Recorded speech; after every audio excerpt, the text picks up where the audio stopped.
السلام علیکم ناظرین، میں محمد اسلم حسین سیاست کی خبروں میں آپ سب کا استقبال کرتا ہوں۔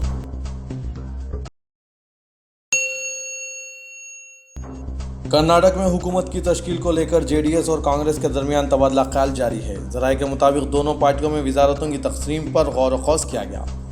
جے D S leader Kumaraswamy 4 June کو وزیر اعلیٰ کے عہدے کا حلف لیں گے۔ وہیں ذرائع کے مطابق کمارا سوامی کے ساتھ کانگریس کے 17 سے 20 وزراء جبکہ جے ڈی ایس کے 10 سے 13 وزراء حلف لے سکتے ہیں۔ ذرائع کے مطابق اس میٹنگ میں ڈپٹی چیف منسٹرز کے نام پر بھی تبادلہ خیال کیا گیا۔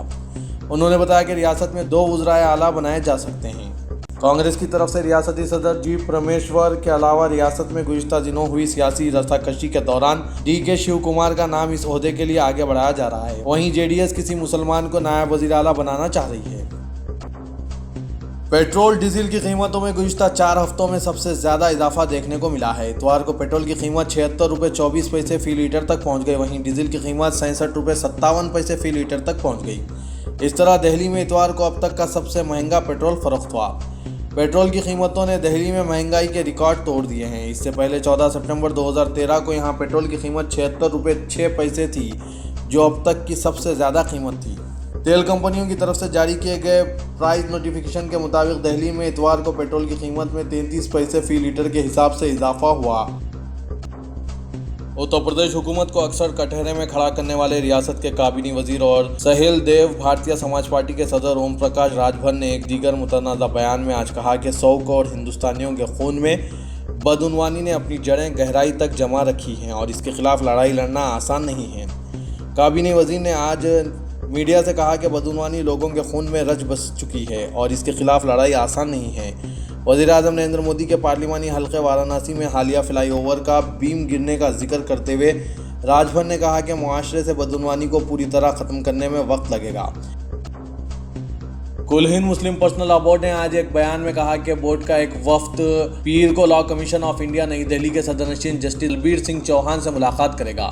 یہ وفد بورڈ کے نائب صدر مولانا سید جلال الدین عمری کی زیر قیادت میں لاء کمیشن کے دفتر واقع لوک نائک بھون خان مارکیٹ میں کمیشن کے چیئرمین سے ملاقات کرے گا اور یکساں سول کوڈ کے مسئلے پر تبادلہ خیال کرے گا۔ وفد میں مولانا عمری کے علاوہ مولانا محمد فضل الرحیم مجددی، مولانا سید محمود اسد مدنی، مولانا اصغر علی امام مہدی سلفی، مولانا قاری محمد یعقوب خان قادری کے علاوہ دوسرے شامل ہوں گے۔ کٹھوعہ عصمت ریزی و قتل کیس کے ملزم وشال جگوترا کی دستخط میرٹھ میں منعقدہ ایک امتحان کے موقع پر حاضری کے شیٹ پر کیے گئے دستخط سے مماثل نہیں رکھتی ہے، جبکہ ملزم نے جائے واردات سے اپنی غیر حاضری ثابت کرنے کے لیے بوقت واردات امتحان میں شرکت کا دعویٰ کیا تھا۔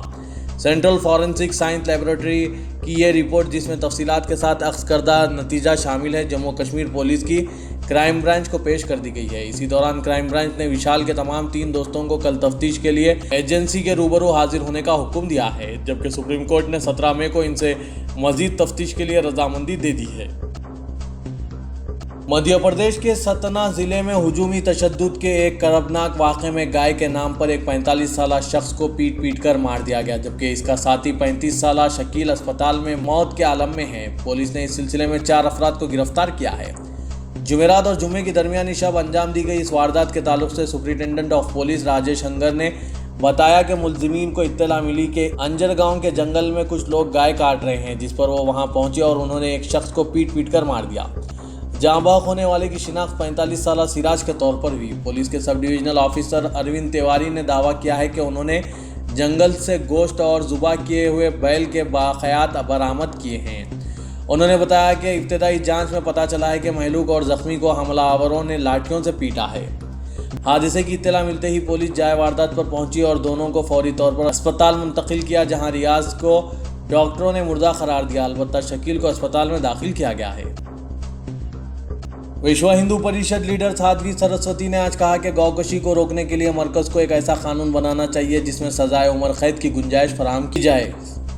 سادھوی نے جو سناتن دھرم پر 4 سیوا سمیتی کی صدر ہیں کہا کہ بعض ریاستوں نے اگرچہ گوکشی کو روکنے قانون سازی کی ہے، ایک ایسا قانون وضع کیا جانا چاہیے اور قومی سطح پر اس پر مناسب عمل آوری ہونی چاہیے۔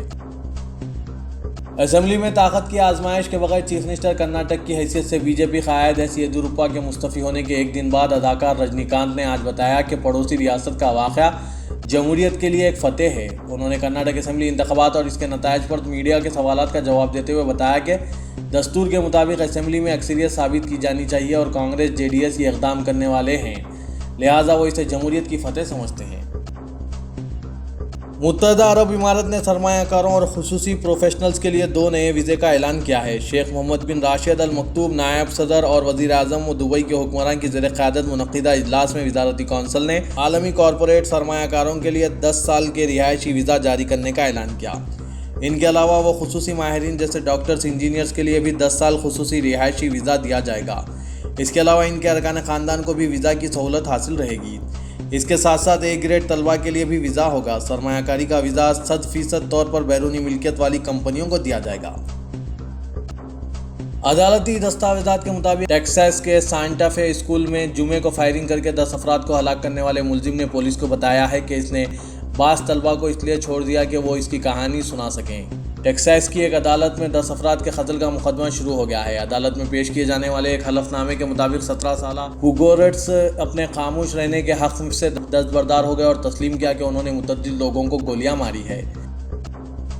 انسانی حقوق کی بین الاقوامی تنظیموں نے سعودی حکومت کے ان اقدامات کی مذمت کی ہے جن کے تحت اس ملک میں خواتین کے حقوق کے لیے سرگرم 7 سرکردہ خواتین کارکنوں کو گرفتار کر لیا گیا ہے۔ خواتین کے حقوق کے لیے سرگرم جن 7 سرکردہ خواتین کو گزشتہ ہفتے گرفتار کیا گیا ہے وہ سعودی عرب میں خواتین کے ڈرائیونگ کرنے کے حق میں بھی اپنی آواز بلند کرتی رہی ہے۔ ایمنسٹی انٹرنیشنل اور ہیومن رائٹس واچ نے سعودی حکام سے ان خواتین رہائی کا مطالبہ کیا ہے۔ ہالینڈ کے دارالحکومت ایمسٹرڈیم میں اسرائیلی فوجیوں کے ہاتھوں غزہ کی سرحد پر فلسطینیوں کے قتل عام کے خلاف احتجاج کیا گیا ہے۔ احتجاجی مظاہرے کا اہتمام ہالینڈ فلسطین کمیٹی وقف کی طرف سے کیا گیا۔ مظاہرے کے ساتھ ساتھ مختلف سول سوسائٹیوں نے بھی تعاون کیا اور اس میں کثیر تعداد میں افراد نے شرکت کی۔ مکہ مکرمہ میں حرم شریف کے احاطے میں ایک موبائل کرین کا لیور گرنے سے ایک ورکر زخمی ہو گیا۔ سعودی گزٹ اخبار نے بتایا کہ حادثہ دوپہر 2 بجے پیش آیا۔ جس جگہ پہ یہ حادثہ پیش آیا اسے زائرین عمرے کے لیے بند کیا گیا تھا۔ گورنریٹ نے اپنی ویب سائٹ پر کہا کہ لیور ایک تعمیراتی مقام پر گرا، عبادت کے مقام پر نہیں۔ ضروری احتیاطی اقدامات کیے جا رہے ہیں۔ سعودی ولی عہد شہزادہ محمد بن سلمان کے تقریباً 1 ماہ سے منظر عام سے غائب رہنے کے بعد ایرانی میڈیا کی جانب سے رواں ہفتے یہ افواہیں گردش کرنے لگیں کہ محمد بن سلمان گزشتہ ماہ سعودی حکومت کا تختہ الٹنے کی مبینہ کوشش کے دوران ہلاک ہو گئے ہیں۔ تاہم سعودی ولی عہد کے نجی آفس نے ان تمام افواہوں کو رد کرتے ہوئے ٹویٹ کے ذریعے کہا کہ محمد بن سلمان دوسرے ملک کے دورے پر ہیں اور خیر و عافیت کے ساتھ ہیں۔ BJP کے ریاستی صدر کے لکشمن نے کہا کہ کرناٹک میں انتخابی عمل اب تقریباً مکمل ہو چکا ہے۔ تلنگانہ بھی ان ریاستوں میں شامل ہے جن پر BJP اپنی توجہ مرکوز کر چکی ہے اور 2019 میں یہاں بیک وقت ہونے والے لوک سبھا اور ریاستی اسمبلی انتخابات کے لیے یہ پارٹی خود کو سرگرم اور متحرک کر رہی ہے۔ لکشمن نے میڈیا سے کہا کہ حال ہی میں BJP کے صدر امت شاہ کی صدارت میں ایک اجلاس دہلی میں منعقد ہوا تھا جس میں انہوں نے تلنگانہ پر توجہ مرکوز کی تھی۔ انہوں نے واضح طور پر کہا تھا کہ کرناٹک میں اب انتخابات ہو چکے ہیں، ہم تلنگانہ، آندھرا پردیش، مغربی بنگال اور اڑیسہ پر توجہ مرکوز کریں گے۔ لکشمن نے کہا کہ سیاسی صورتحال کا جائزہ لینے اور انتخابی منصوبہ تیار کرنے کے لیے آئندہ ماہ امت شاہ تلنگانہ کا دورہ کریں گے۔ حیدرآباد میٹرو ریل کو دونوں شہروں کی عوام کے لیے حمل و نقل کا ایک بہترین ذریعے کے طور پر پیش کیا گیا ہے، لیکن اس کے آغاز کے ساتھ ہی کئی ایک مسائل نے اسے عوام میں غیر مقبول اور بے فیض بنانے میں کوئی کسر نہیں چھوڑی ہے، اور اب عوام کے ذہنوں میں ایک اور سوال اٹھنے لگا ہے کہ گزشتہ روز ہوئی غیر موسمی بارش کی وجہ سے میاں پور تا ناگل کے راستے پر چلنے والی میٹرو ریل متاثر رہی۔ تفصیلات کے موجب مذکورہ راستے پر ریل خدمات 50 منٹوں کے لیے متاثر رہی ہے، کیونکہ ریل حکام نے کہا کہ تیز ہواؤں اور بہتر طور پر راستہ نظر نہ آنے کی وجہ سے ریل خدمات کو 50 منٹوں کے لیے روک دیا گیا تھا۔